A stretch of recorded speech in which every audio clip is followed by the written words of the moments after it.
Mari Bapak Ibu Saudara, sebelum kita mulai ibadah, bersama-sama kita berdoa. Tuhan Yesus, Kau Bapa yang baik, Kau sangat baik Tuhan.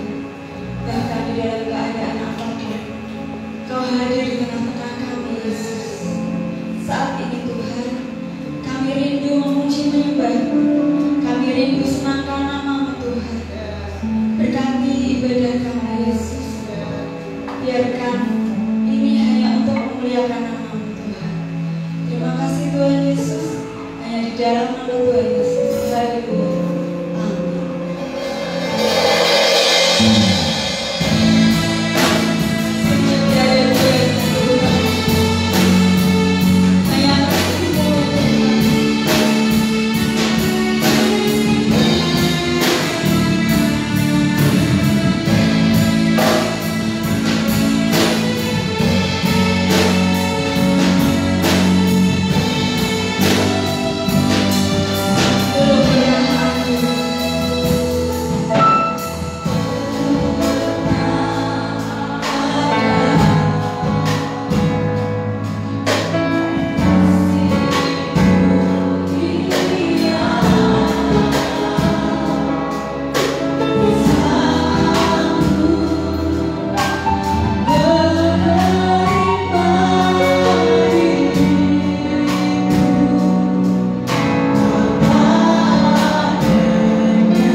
firman yang mulia, firman yang dahsyat, sumber kebenaran di dalam hidup kami, tetapi yang harus disampaikan oleh seorang manusia yang terbatas dan lemah.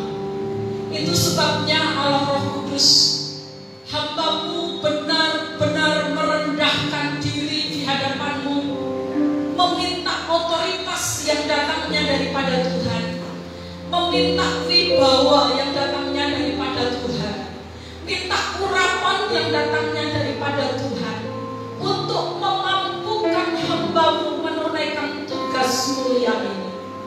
Allah, biar hanya Engkau yang ditinggikan, biar hanya Engkau yang terlihat, sehingga kemampuan yang ada pada hamba-Mu di atas kelemahan hamba-Mu ini membuktikan bahwa kuat untuk menyampaikan firman hanya datang daripada Tuhan saja.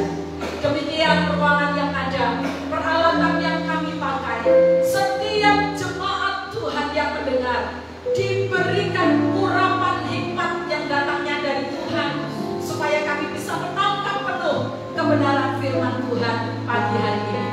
Semua kita yang siap untuk menerima firman Tuhan berkata, amin.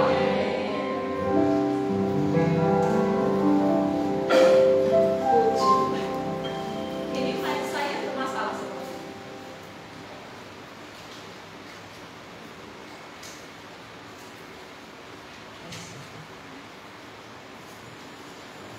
Puji Tuhan. Selamat pagi Bapak Ibu yang dikasihi Tuhan. Langsung saja kita akan membuka firman Tuhan yang akan kita pelajari pagi hari ini. Kita akan membuka dari kitab 2 Korintus pasal 12 ayat 1 sampai ayat 6. Dan saya minta kepada Bapak Yesti untuk membacakannya bagi kita semua. 2 Korintus 12 ayat 1 sampai 5. Aku harus bermegah sekalipun memang hal itu tidak ada faedahnya. Namun demikian, aku hendak memberitakan penglihatan-penglihatan dan pernyataan-pernyataan yang kuterima dari Tuhan. Aku tahu tentang seorang Kristen 14 tahun yang lampau. Entah di dalam tubuh, aku tidak tahu. Entah di luar tubuh, aku tidak tahu. Allah yang mengetahuinya. Orang itu tiba-tiba diangkat ke tingkat yang ketiga dari surga. Aku juga tahu tentang orang itu. Entah di dalam tubuh, entah di luar tubuh, aku tidak tahu. Allah yang mengetahuinya. Dia tiba-tiba diangkat ke Firdaus dan dia dengan kata-kata yang tak terkata, yang tidak boleh diucapkan manusia. Atas orang itu aku hendak bermegah, tetapi atas diriku sendiri aku tidak akan bermegah, selain atas kelemahan-kelemahanku. Sebab sekiranya aku hendak bermegah juga, aku bukan orang bodoh lagi, karena aku mengatakan kebenaran. Tetapi aku menahan diriku, supaya jangan ada orang yang menghitungkan kepadaku lebih daripada yang mereka lihat padaku atau yang mereka dengar daripadaku. Terima kasih Pak Yes. Jemaat yang dikasihi Tuhan, sudah lebih dari 1 tahun kita belajar firman Tuhan secara berurutan dari kitab 2 Korintus ini. Itu artinya kita semua sudah mengerti bahwa kitab 2 Korintus berisi tentang jawaban-jawaban yang diberikan oleh Rasul Paulus kepada orang-orang Yahudi yang menuduh Paulus adalah seorang rasul palsu. Kita juga jadi mengerti bahwa 2 Korintus ini berisi tentang pembelaan Rasul Paulus terhadap pengajar-pengajar palsu, rasul-rasul palsu yang menuduh Paulus sebagai seorang rasul palsu. Tentu Bagaimana di pasal-pasal awal dari kitab 2 Korintus, rasul-rasul palsu berkata Paulus itu perkataan dan sikapnya lemah, padahal surat-suratnya tegas, berarti dia rasul palsu. Lalu Paulus menjawab, bukankah aku harus meneladani sikap Kristus Yesus yang lemah lembut itu? Lalu di pasal berikutnya, pengajar-pengajar palsu berkata lagi kepada Paulus, lihat, Paulus tidak mempunyai penampilan lahiriah yang baik seperti kami. Lihat, Rasul Paulus itu tidak mempunyai hikmat setinggi kami. Paulus itu tidak punya keterampilan yang bagus saat menyampaikan firman Tuhan kepada jemaat. Berarti dia rasul palsu. Lalu Paulus menjawab, penampilan lahiriahku memang tidak baik. Hikmatku tidak kalah dengan kalian. Keterampilanku berkhotbah kalah dengan kalian. Tetapi dengan kelemahan-kelemahan itu, sesungguhnya aku sedang membuktikan kalau banyak orang yang bertobat melalui pelayananku, kalau banyak jemaat yang bisa didirikan melalui aku, itu berarti bukan aku, tetapi murni karena Tuhan. Lalu di pasal berikutnya, rasul palsu berkata, Paulus itu bukan rasul, buktinya dia seorang yang labil. Lihat, hai jemaat Korintus, bagaimana beberapa kali Paulus membuat rencana, tetapi akhirnya rencananya itu tidak berjalan sesuai dengan yang diharapkan. Lalu rasul Paulus menjawab kepada mereka, aku memang harus membuat rencana atas hidupku dan atas pelayananku, tetapi aku juga harus peka dan tunduk kepada Tuhan yang mengendalikan dan mengontrol hidupku. Pasal berikutnya masih dituduh lagi. Rasul palsu berkata, Paulus itu rasul palsu. Karena apa? Karena dia tidak pernah memiliki surat seperti kami. Surat pujian dari rasul-rasul yang ada di Yerusalem. Kami punya surat pujian itu, tapi Paulus tidak punya. Itu membuktikan kalau dia palsu. Lalu Paulus berkata, aku tidak memerlukan surat pujian dari Yerusalem itu, karena bukan orang yang memuji dirinya yang tahan puji, melainkan orang yang dipuji oleh Tuhan. Bapak Ibu, tidak cukup sampai di situ. Maju kepada pasal berikutnya. Rasul palsu menuduh Paulus dengan mengatakan, kami lihat selama ini kamu tidak pernah mau minta uang kepada jemaat Korintus. Kalau kamu sampai tidak punya keberanian untuk minta uang kepada orang yang kamu layani, itu artinya kamu mengakui bahwa kamu tidak punya wewenang dan wibawa atas mereka. Itu artinya kamu rasul palsu.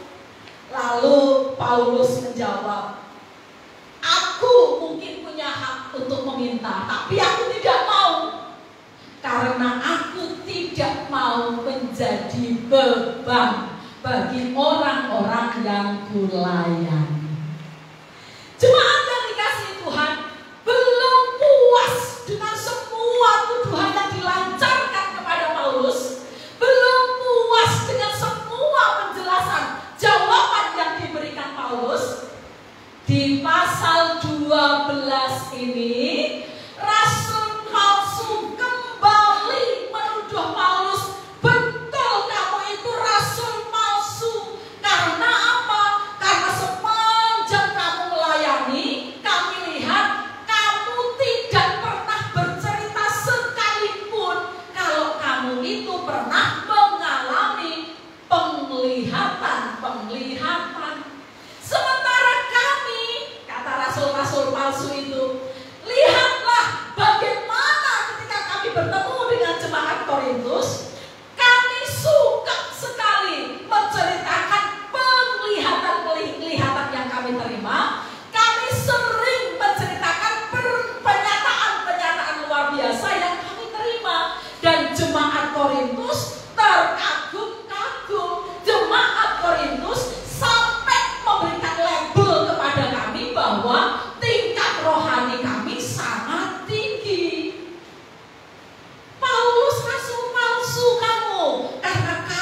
tidak pernah menceritakan kalau kamu mendapatkan penglihatan seperti kami. Jadi Bapak Ibu, di pasal 12 ini rasul-rasul palsu menantang kepada Rasul Paulus, kalau kamu memang rasul asli, kamu tentu mendapatkan penglihatan seperti kami. Tapi mana kamu tidak pernah menceritakannya. Pagi ini Bapak Ibu, kita akan belajar dari sikapnya Rasul Paulus. Kita akan belajar prinsip-prinsip yang dipegang oleh Paulus ketika dia ditantang oleh orang-orang yang merasa bahwa saya punya penyataan yang luar biasa, saya dapat penglihatan yang banyak. Bagaimana dengan kamu? Ada 3 prinsip Bapak Ibu yang diajarkan oleh Rasul Paulus. Ada 3 prinsip yang Rasul Paulus mau tularkan kepada kita. Bagaimana kalau kita sekalian juga menghadapi orang yang semacam ini, merasa tingkat rohaninya begitu tinggi sehingga kepadanya diberikan penyataan-penyataan luar biasa dan penglihatan-penglihatan. Yang pertama, Bapak Ibu, yang pertama, prinsip yang mau diberikan, yang mau diteladankan oleh Rasul Paulus kepada kita adalah mengumumkan pengalaman-pengalaman rohani yang pribadi dan spektakuler, bukanlah tindakan yang berhikmat. Saya ulang ya, mengumumkan pengalaman-pengalaman rohani yang pribadi dan spektakuler, bukanlah tindakan yang berhikmat. Mari kita lihat bersama-sama ayat yang pertama. Ayat pertama dimulai dengan kata begini: aku harus bermegah. Kenapa harus? Kata harus yang dipakai oleh Paulus ini, Bapak Ibu, ini sedang memberikan arti kepada kita sekalian bahwa Paulus sangat terpaksa untuk nanti akan menceritakan penglihatan yang dia terima dari Tuhan.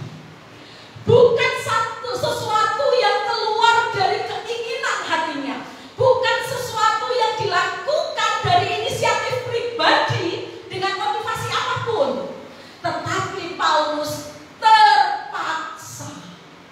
Itu sebabnya ayat ini berkata, aku harus bermegah. Selanjutnya, sekalipun memang hal itu apa?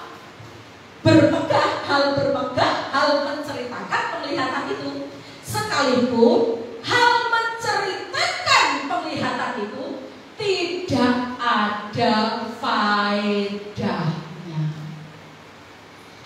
Kata tidak ada faedahnya di sini, Bapak Ibu, yang dimaksudkan bukan tidak ada gunanya, bukan.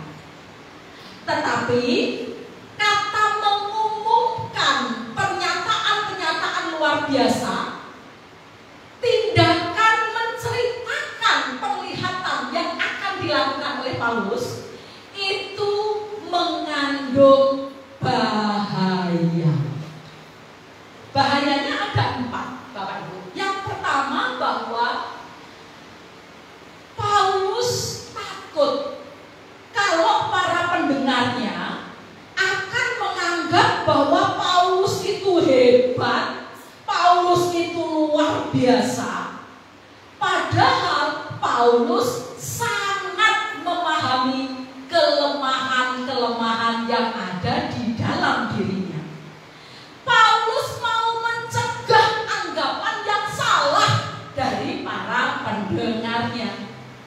Bapak Ibu, umumnya orang-orang Kristen atau bukan orang-orang Kristen, ketika mendengar seseorang bercerita, oh saya dapat penglihatan dari Allah, oh saya dapat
yang lain. Oh, kalau kita melihat, mendengar orang berkata saya dapat penglihatan dari Tuhan, entah sedikit, entah sedang, hati jemaat berkata, wah berarti rohaninya lebih tinggi ya dari saya. Wah, kapan saya mengalami yang seperti itu? Jangankan kok penglihatan ya Bapak Ibu, di gereja-gereja yang mengajarkan bahwa bahasa roh adalah karunia yang lebih dari karunia yang lain, kita yang tidak diberi karunia bahasa roh, mendengar yang lain berbahasa roh, kita jadi ciut. Apakah aku ini rohaninya di depan Tuhan tidak sama ya dengan teman-temanku? Lalu mulai memakai segala cara supaya secara manusia dan pengakuan hati sendiri, rohani saya sama tingginya dengan yang berbahasa roh. Paulus berkata, aku takut kalau aku menceritakan penglihatanku. Orang yang mendengar pemberitaanku, mereka merasa bahwa aku rohaniku tidak baik, rohaniku tidak tinggi kalau aku tidak mengalami penglihatan yang sama dengan Paulus. Bahaya yang ketiga Bapak Ibu, Paulus takut bahwa kalau dia suka menceritakan penyataan-penyataan luar biasa yang dia terima, fokus pemberitaannya justru tertuju kepada betapa hebatnya saya ini melebihi yang lain. Padahal menurut Paulus, semua pelayanan harus ditujukan bagi kemuliaan dan hormat nama Tuhan.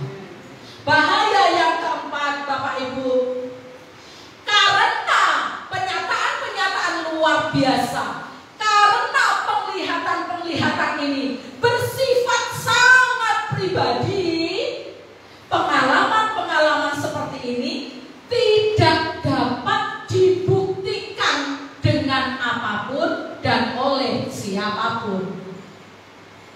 Semisalnya saya cerita sama Bapak Ibu, oh Bapak Ibu, saya mendapatkan penglihatan tentang jemaat yang ada di sini. Saya ceritakan penglihatan saya. Lalu ada jemaat yang datang kepada saya, tanya, Bu Asri, buktinya apa kalau Bu Asri dapat penglihatan? Menurut Bapak Ibu saya bisa menyodorkan bukti? Tidak, karena sifatnya sangat pribadi. Bapak Ibu yang dikasihi Tuhan, jelaslah bagi kita apa yang dimaksud oleh Rasul Paulus di ayat 1 ini. Aku terpaksa bermegah, aku terpaksa mengikuti keinginanmu untuk menceritakan penglihatanku, sekalipun hal itu mengandung banyak bahaya. Namun demikian, aku hendak memberitakan penglihatan-penglihatan dan penyataan-penyataan yang diterima dari Tuhan. Kata namun demikian artinya meskipun terpaksa, sebuah tindakan harus dibuat demi menyelamatkan jemaat Korintus dari pengajar palsu yang menyesatkan mereka dan yang hanya menjadikan jemaat Korintus susu merah untuk kemakmuran hidup mereka. Bapak Ibu yang dikasihi Tuhan, ayat yang kedua sampai ayat yang ke-6 ini adalah isi dari penglihatan yang diterima oleh Rasul Paulus. Mari kita maju di ayat yang kedua. Aku tahu tentang seorang Kristen. Sampai di sini Bapak Ibu. Ketika kita membaca, Paulus berkata, aku tahu tentang seorang Kristen. Seolah-olah kita mendapati bahwa Paulus sedang bukan menceritakan dirinya sendiri, tetapi seperti sedang menceritakan orang lain. Nanti bahasa ini Bapak Ibu akan dipakai di ayat 3 dan ayat 4, karena Paulus memakai kata orang itu. Ya, aku tahu seorang Kristen, aku tahu orang itu. Tahu apa? Kristen 14 tahun yang lalu. Bapak Ibu, kata seorang Kristen, orang itu yang mendapat penglihatan, itu di ayat 7 nanti dijelaskan bahwa yang dimaksud dengan orang Kristen di situ, yang dimaksud dengan orang yang menerima penglihatan itu adalah Paulus sendiri. Lalu kenapa kok Paulus tidak mengatakan aku dapat penglihatan? Paulus masih dikuasai dengan perasaan segan. Karena awalnya dia punya prinsip tidak penglihatan itu hanya untuk aku pribadi, tidak harus tak ceritakan. Sekarang dia dipaksa untuk menceritakan, sehingga dia melakukan sebuah tindakan, tetapi dengan segan, ya, dengan tidak enak hati. Ya ampun, kok cerita tentang awake dhewe sih, gitu loh Bapak Ibu.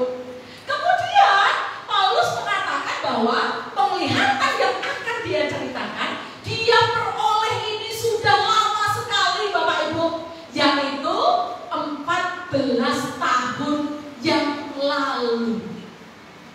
14 tahun yang lalu, tetapi tidak pernah diceritakan. Sungguh ini satu bukti lagi bagi kita bahwa Paulus begitu rendah hati, menahan diri. Dia tidak mau menyombongkan diri atas pernyataan-pernyataan yang dia peroleh. Bapak Ibu yang dikasih Tuhan, kita akan maju untuk melihat apa yang dilihat oleh Paulus. Ya, kita baca ayat yang kedua bagian B. Entah di dalam tubuh, aku tidak tahu. Entah di luar tubuh, aku tidak tahu. Allah yang mengetahuinya. Orang itu tiba-tiba diangkat ke tingkat yang ketiga dari surga. Aku juga tahu tentang orang itu.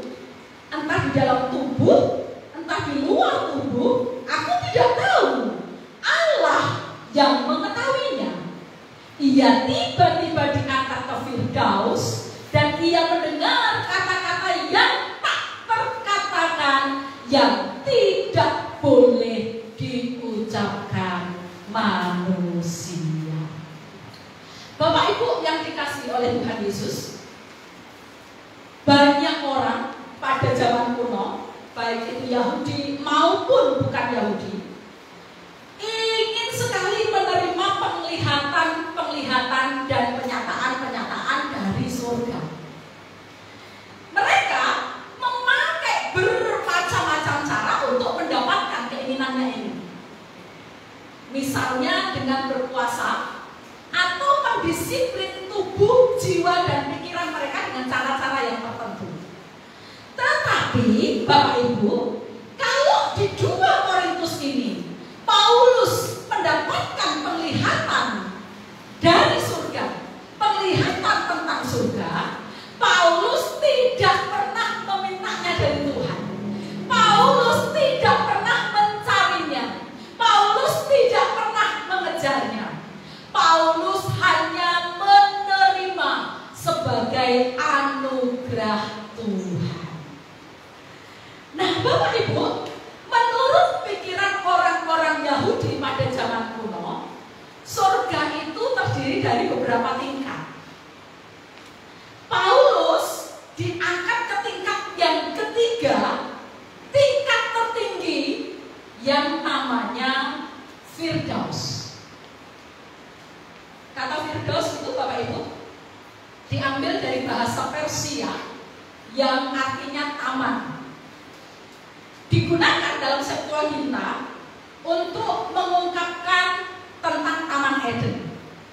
Tapi dalam dunia Perjanjian Baru menunjukkan satu tempat di mana kemuliaan Eden yang hilang itu diterima kembali, atau kehadiran Allah secara langsung, atau ungkapan bagi berkat yang paling mulia. Jadi Paulus menerima penglihatan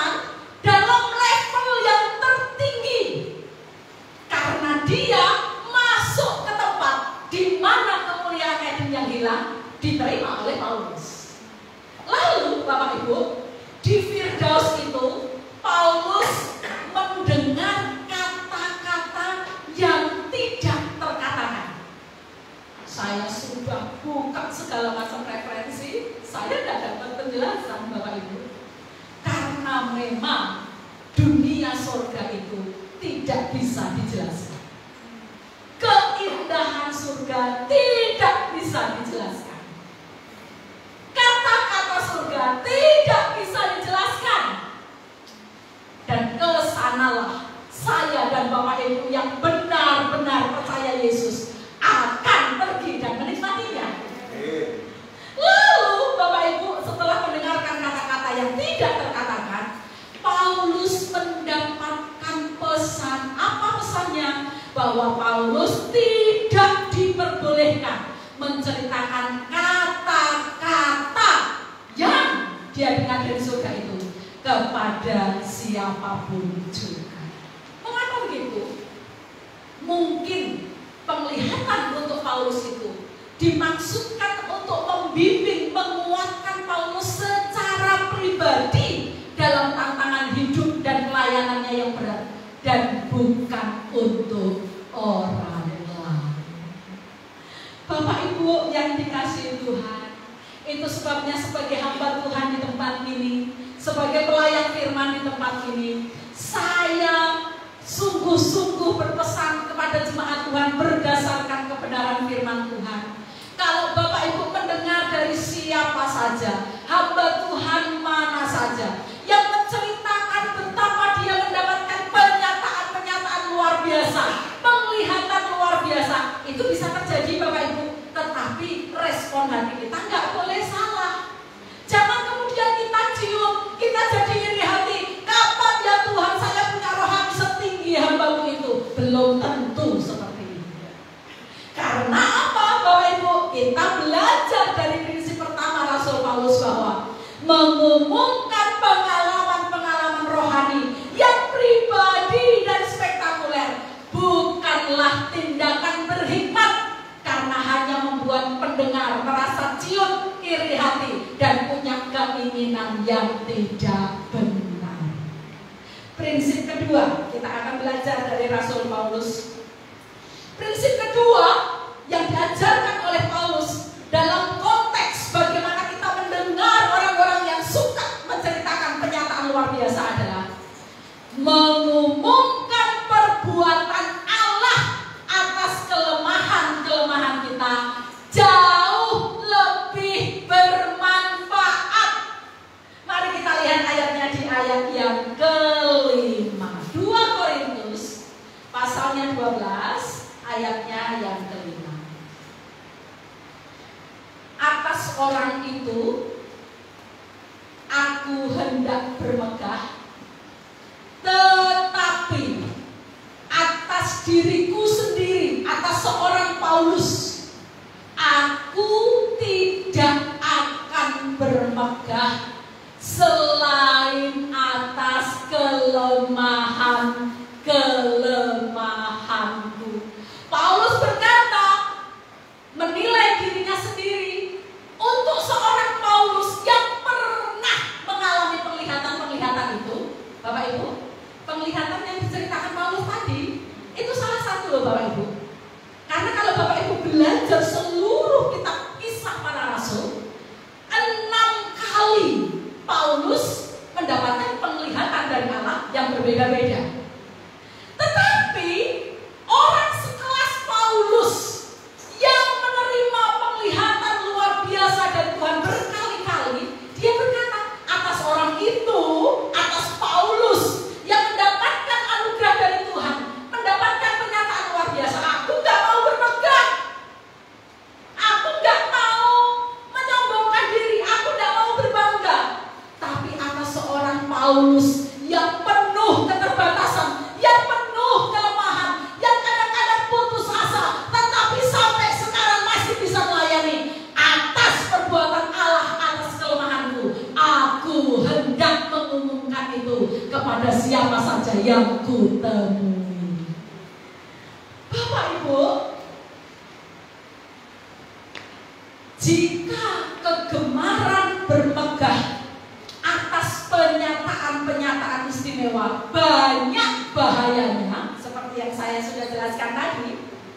Bermegah atas dahsyatnya perbuatan Tuhan mengatasi kelemahan dalam hidup kita, malah akan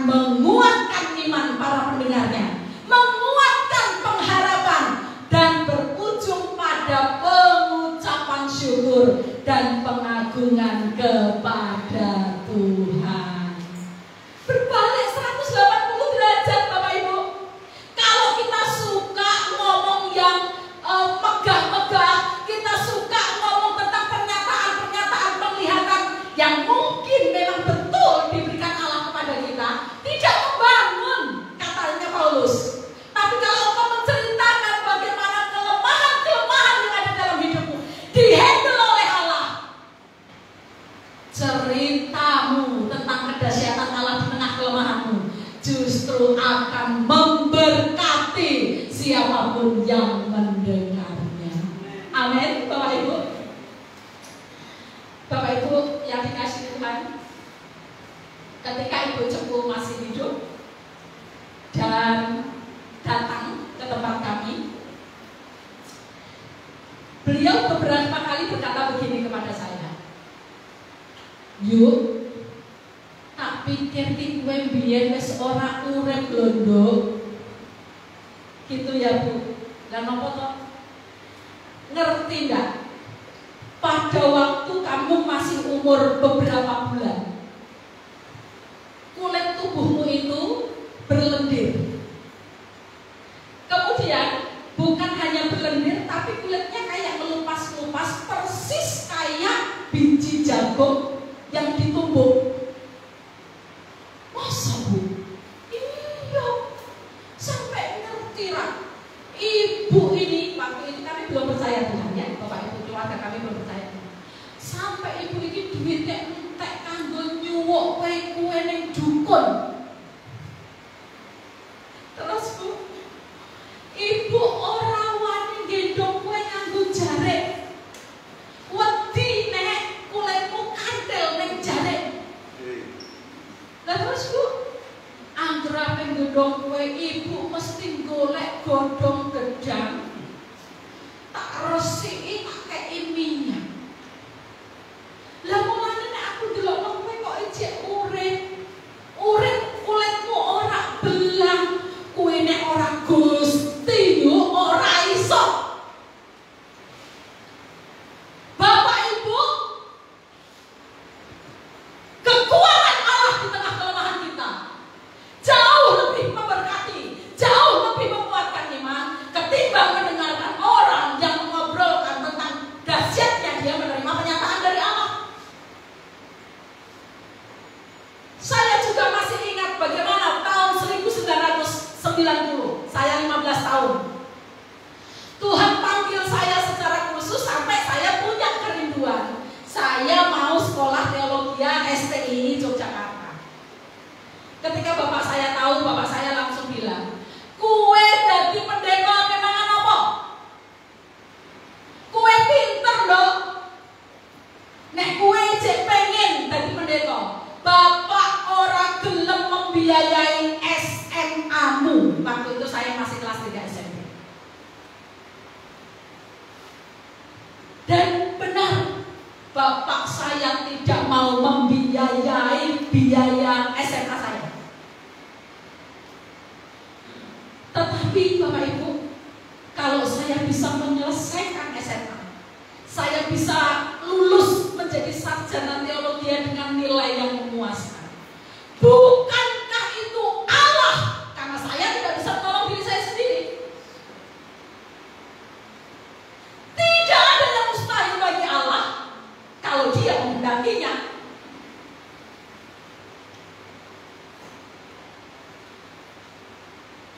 Belum hilang juga dari ingatan saya bagaimana saya mengandung, melahirkan, dan membesarkan anak saya Febe di tengah berbagai macam kekurangan. Mungkin kata yang paling tepat adalah miskin, tapi ditutupi tembok gedung rumah yang besar.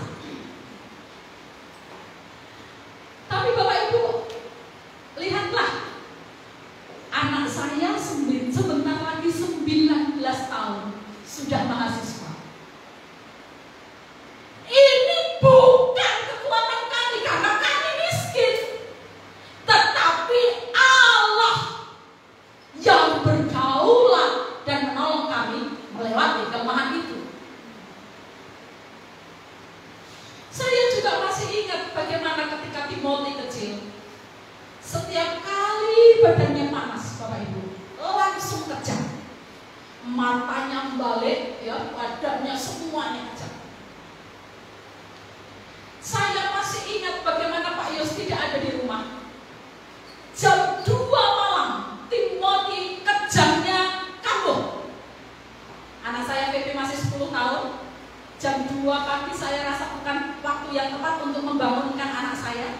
Dan saya mikir juga anak saya bisa apa 10 tahun untuk menolong seperti ini.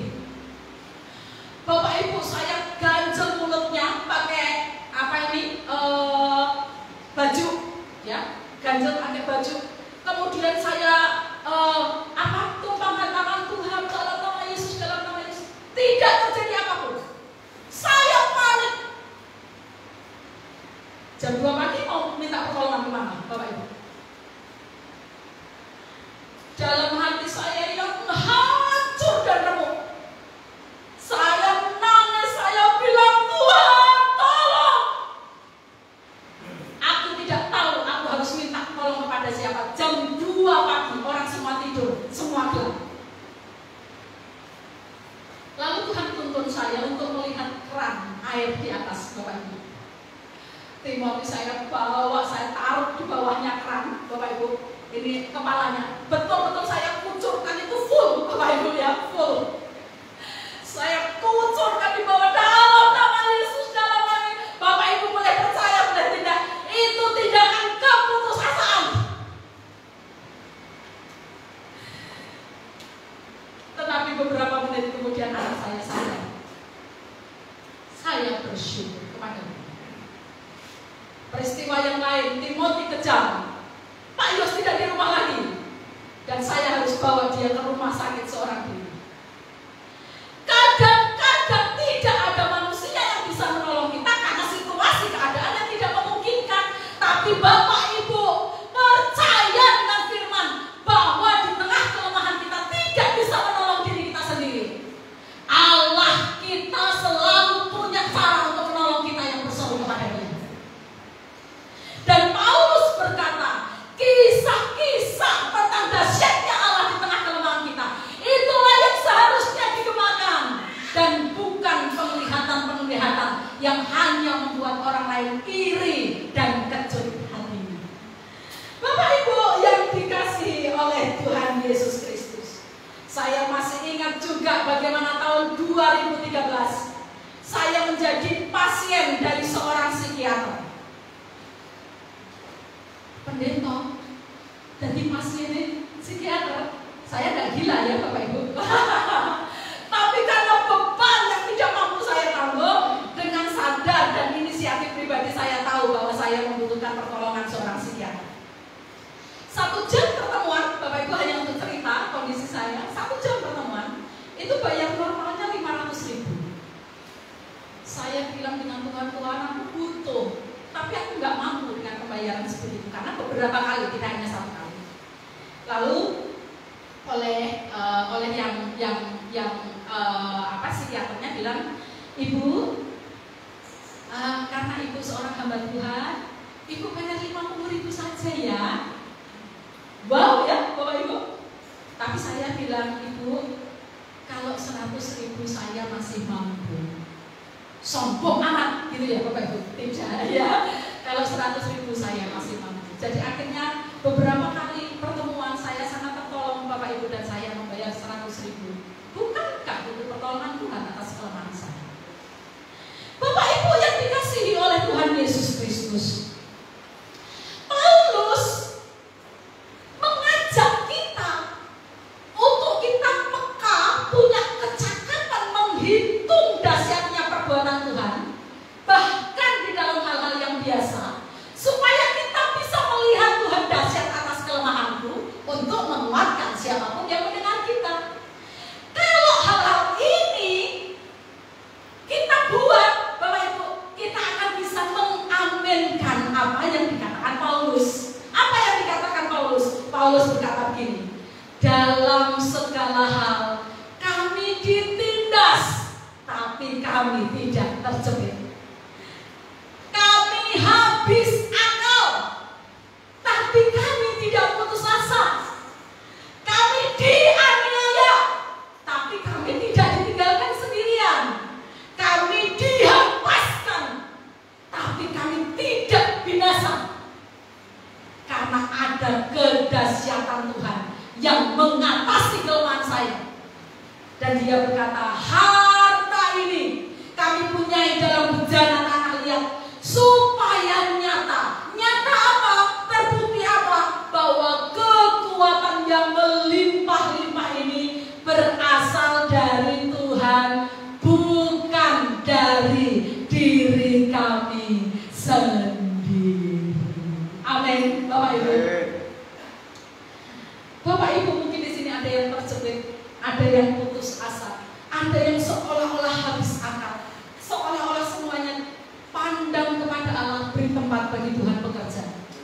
Dia akan mengatasi semua kelemahan. Prinsip yang ketiga yang terakhir, Bapak Ibu, apa prinsip yang diteladankan oleh Paulus kalau ada seseorang, siapapun dia, apapun levelnya, dan punya kegemaran untuk menceritakan penyataan-penyataan luar biasa dan penglihatan-penglihatan yang dia terima. Prinsip yang ketiga, Bapak Ibu, sehebat apapun penyataan istimewa, selalu dikalahkan oleh kualitas hidup yang baik. Saya ulang ya, sehebat apapun penyataan istimewa, selalu dikalahkan oleh kualitas hidup yang baik. Mari kita lihat ayatnya yang ke-6.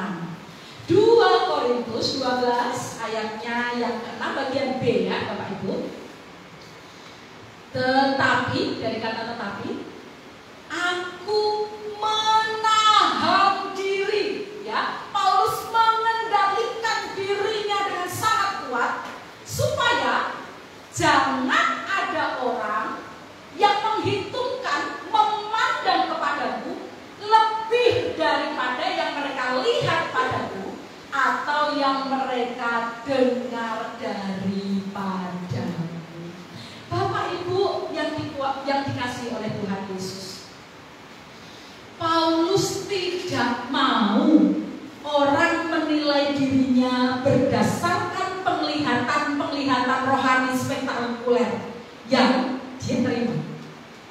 Dia tidak mau para pendengarnya memberi nilai bahwa dia adalah seorang yang sempurna tanpa cacat.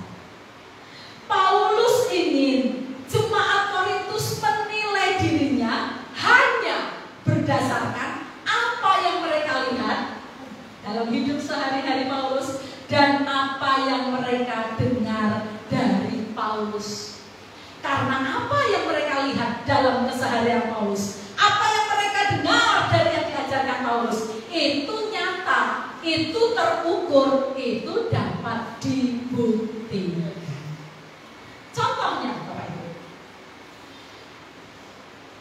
pada pembahasan kita waktu-waktu yang lalu, kita sudah membahas bagaimana Paulus sering kekurangan di dalam pelayanannya. Dia bahkan pernah mengalami kelaparan.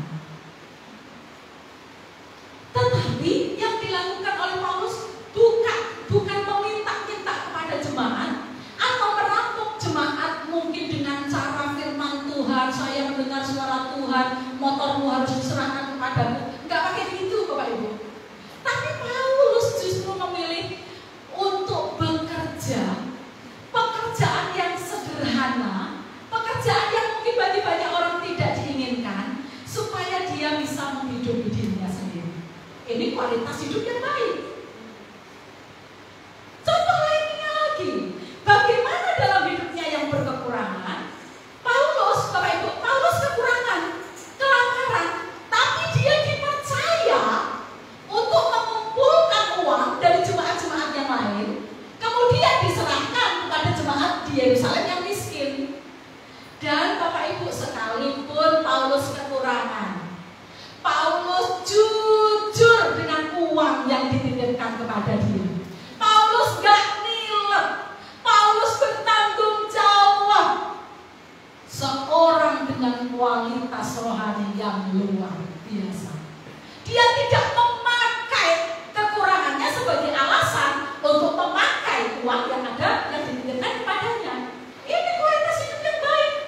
Dan menurut Paulus, ini jauh lebih mulia dibanding penglihatan-penglihatan yang justru membuat orang menjadi sombong dan meninggikan diri. Contoh yang lain, Bapak Ibu, dari berminggu-minggu kita belajar, bertahun-tahun kita belajar 2 Korintus, kita melihat bagaimana Paulus itu seorang yang sabar dalam semua penderitaannya, orang yang tabah, tetap rendah hati, padahal dalam pelayanannya menanggung banyak sekali penderitaan dan fitnah. Tidak mudah menyerah, tangguh, kokoh, sabar, tulus, jujur. Ini kualitas yang membanggakan. Dan selanjutnya Bapak Ibu, sekalipun Paulus dalam kekurangan, dia menyampaikan firman Tuhan dengan murni. Berita firman Tuhan tidak dipelintir-pelintir. Berita firman Tuhan tidak dibelok-belokkan. Berita firman Tuhan tidak dibungkus, tidak ditunggangi dengan maksud-maksud tersembunyi untuk kepentingan pribadi. Paulus mau berkata bahwa iya, aku menerima penglihatan-penglihatan yang banyak dan hebat, tetapi itu tidak bisa dibuktikan oleh siapapun. Aku bisa membuktikan diriku dari apa yang orang lihat dalam hidupku, dari apa yang mereka dengar daripadaku. Dan terbukti Paulus seorang hamba Tuhan yang murni, bertanggung jawab, pekerja keras, dan hamba Tuhan dengan kualitas hidup yang sangat baik. Apa penerapan dari semua yang kita bicarakan pagi hari ini? Ada 3 hal, Bapak Ibu. Penerapan yang pertama adalah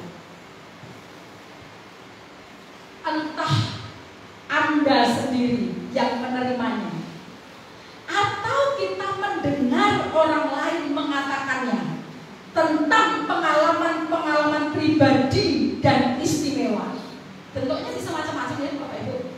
Ada orang yang punya karunia mimpi, ada orang yang punya keahlian bernubuat, keahlian bahasa roh, bisa mendengar suara Tuhan dengan langsung, katanya dia ya, kata saya tidak. Ahli melihat masa depan, punya penglihatan. Saya dibawa Tuhan ke sana, saya dibawa Tuhan ke sini, ya Bapak Ibu. Seharusnya hal ini disikapi dengan waspada dan bijaksana. Pastikan apa yang diceritakan kita ukur dengan firman Tuhan, kita uji dengan firman Tuhan. Loh Bu Asri, bukankah itu hebat? Kenapa harus diwaspadai? Bapak Ibu, dari latar belakang 2 Korintus kita tahu bahwa ternyata pengajar palsu itu, rasul palsu itu juga terima penglihatan loh. Pertanyaannya, kalau mereka rasul palsu, mereka pengajar palsu, penglihatannya dari mana? Kalau begitu penglihatan itu sumbernya banyak, Bapak Ibu. Apakah Mbak Dukun bisa melihat? Bisa ya? Betul ya? Paranormal, Bapak Ibu, bisa mendapatkan penglihatan luar biasa? Bisa. Itu sebabnya ujilah apakah sesuai dengan firman atau tidak. Penerapan yang kedua, Bapak Ibu, mintalah kecakapan dari Tuhan untuk menangkap perbuatan ajaib Tuhan dalam hal-hal yang biasa sekalipun dan di dalam kelemahan-kelemahan kita. Hidup berkatmu satu-satu, ingat semua dari Tuhanmu. Hidup berkat satu persatu, dan kau akan lihat cinta Tuhanmu. Pengucapan syukur yang besar dimulai dari kecakapan untuk bisa menangkap perbuatan ajaib Tuhan, bahkan di dalam hal-hal yang biasa sekalipun. Penerapan yang terakhir, Bapak Ibu, mari kita hidup secara terbuka yang siap dibaca orang lain. Karena kualitas hidup kita, kata Paulus, lebih dari penyataan-penyataan yang luar biasa itu. Kalau saya melihat berita-berita di medsos, Bapak Ibu, saya malu karena banyak pendeta yang mempromosikan diri bahwa saya adalah pembicara yang handal tentang topik keluarga. Kemudian ditangkap polisi karena ternyata dia selingkuh dengan jemaatnya sendiri. Semuanya sudah tahu ya? Saya sedih karena ada seorang pendeta yang merangkap kepala sekolah di Sumatera.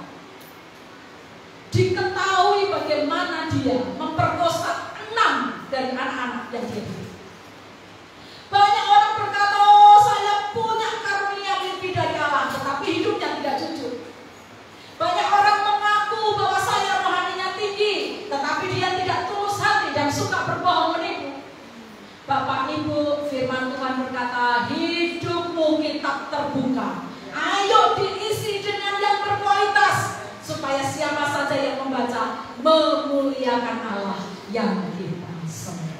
Mari kita tundukkan hati dan berdoa.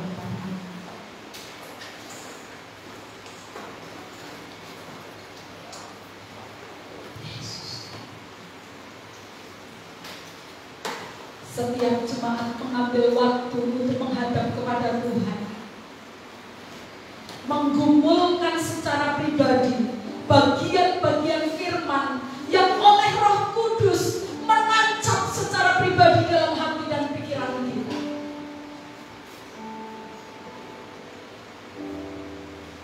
Mari kita berdoa bersama-sama. Tuhan Yesus, hati kami bersyukur untuk terang firman Tuhan pagi hari ini. Ampuni kami karena pengenalan akan firman yang dangkal. Seringkali kami iri hati kepada anak-anak Tuhan yang suka menceritakan penyataan-penyataan istimewa yang mereka terima. Ampuni kami karena ketika kami mendengar orang menyatakan betapa luar biasanya Allah memberikan penglihatan penyataan istimewa, kami menjadi minder, kami menjadi menilai bahwa rohani kami terlalu kecil, tidak layak, sehingga kemudian kami didorong untuk membuat tindakan-tindakan yang tidak tepat hanya untuk mendapatkan pengakuan dari hati kami sendiri bahwa rohani kami juga tinggi. Tetapi pagi hari ini kami didorong oleh firman Tuhan untuk lebih punya kecakapan melihat betapa dahsyatnya Tuhan di tengah kelemahan kami. Betapa Allah bertanggung jawab atas apa yang tidak bisa kami kerjakan. Betapa Allah memelihara kami dengan dahsyat, bertanggung jawab atas apapun yang kami perlukan.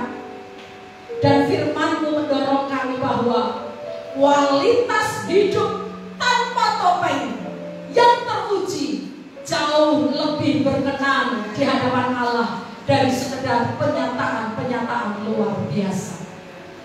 Allah Roh Kudus, hamba-Mu menyerahkan setiap jemaat Tuhan, mereka yang pagi ini datang dengan berbagai macam pergumulan. Kuatkan iman mereka, kuatkan pengharapan mereka, karena Paulus pernah mengalami kelemahan yang jauh lebih dahsyat daripada yang kami rasakan. Dan Tuhan menolong, Tuhan pun pasti akan menolong kami mengatasi kelemahan ini. Terima kasih Tuhan untuk firman-Mu pagi hari ini. Kami memuji Engkau, kami mengagungkan Engkau, Sang Firman hidup, Maha Guru kami yang ajaib. Setiap kita yang diberkati firman Tuhan berkata, amin.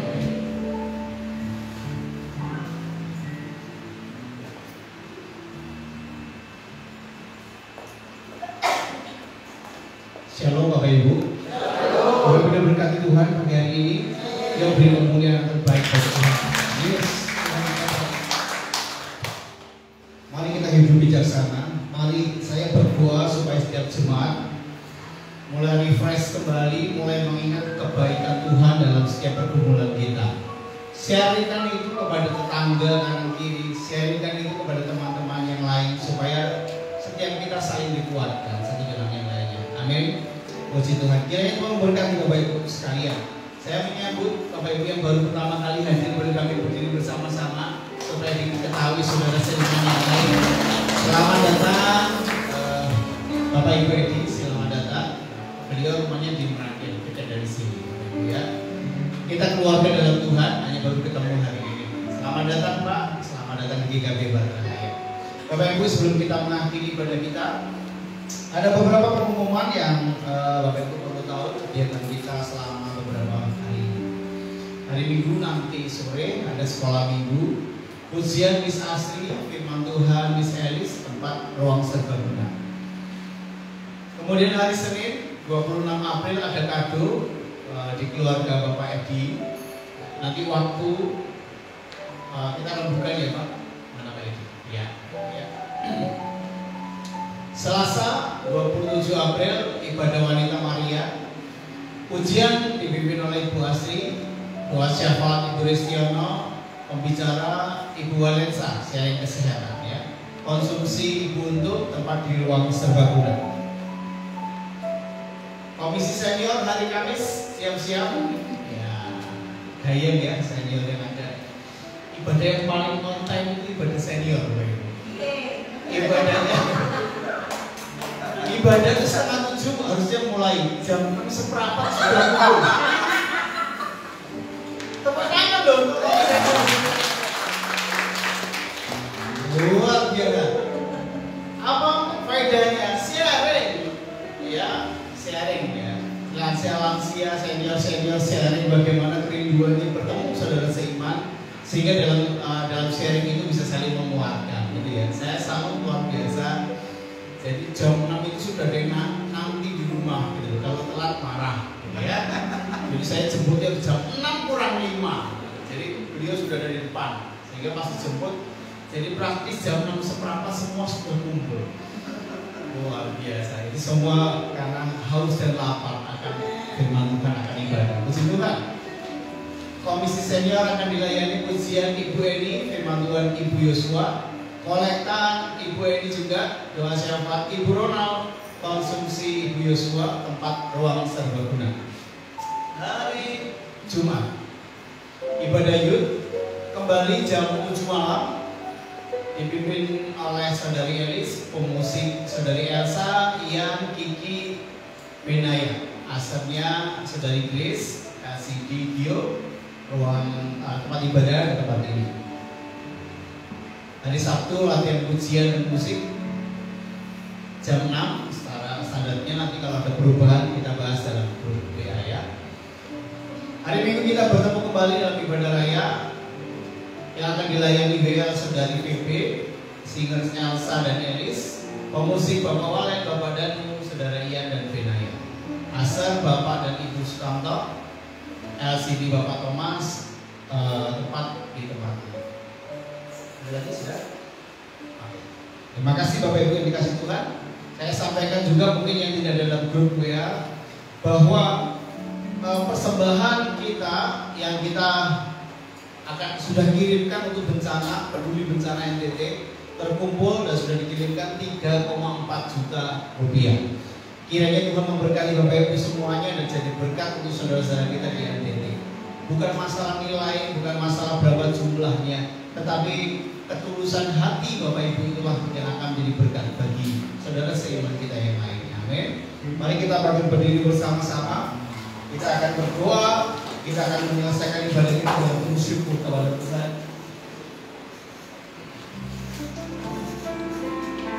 Terima kasih. Ku naikkan syukur padamu Yesus. Ku sembah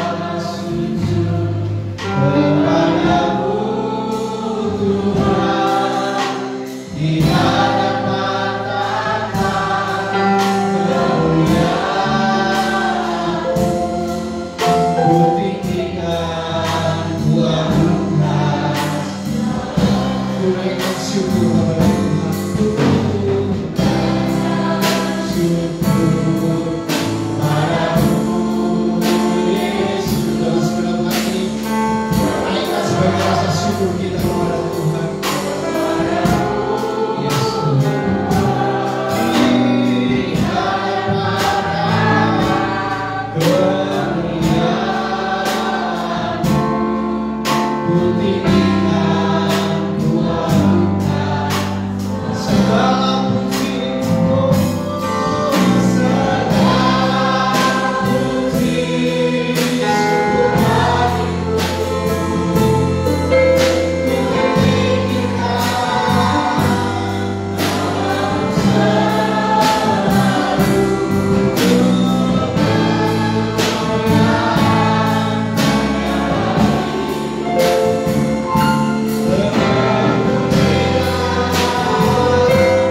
masalah ekonomi, masalah keluarga.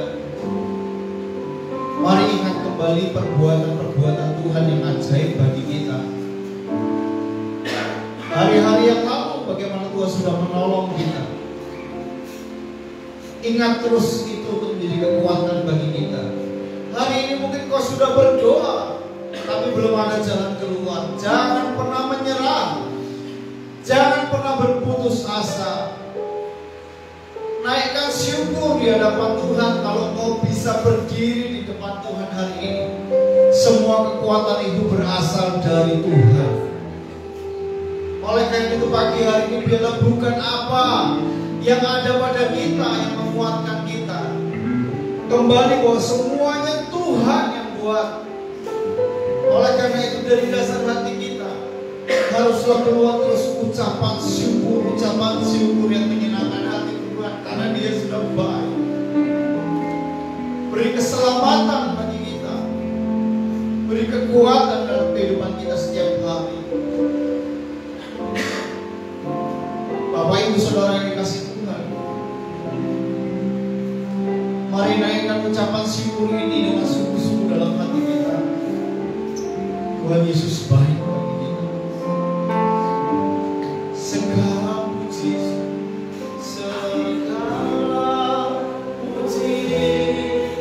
syukur bagimu. Ku tinggikan namamu selalu.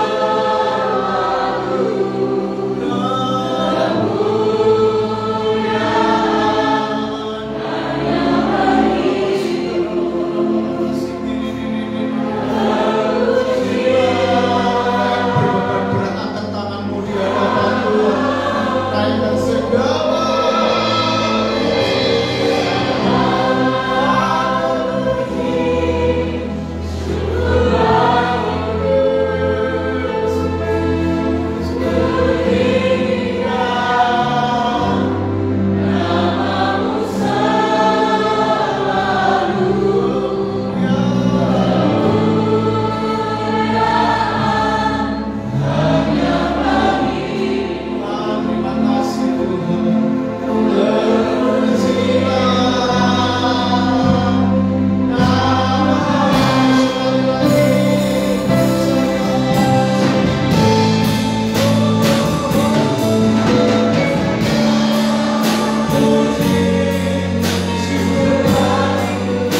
Segala puji syukur Kau memberikan berkat yang luar biasa bagi kami.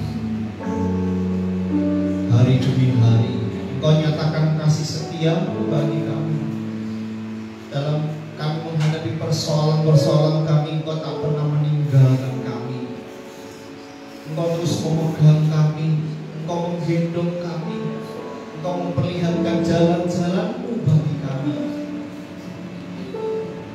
supaya kami melihat bahwa turut campur tangan Allah ada terus bagi hidup dan kehidupan kami.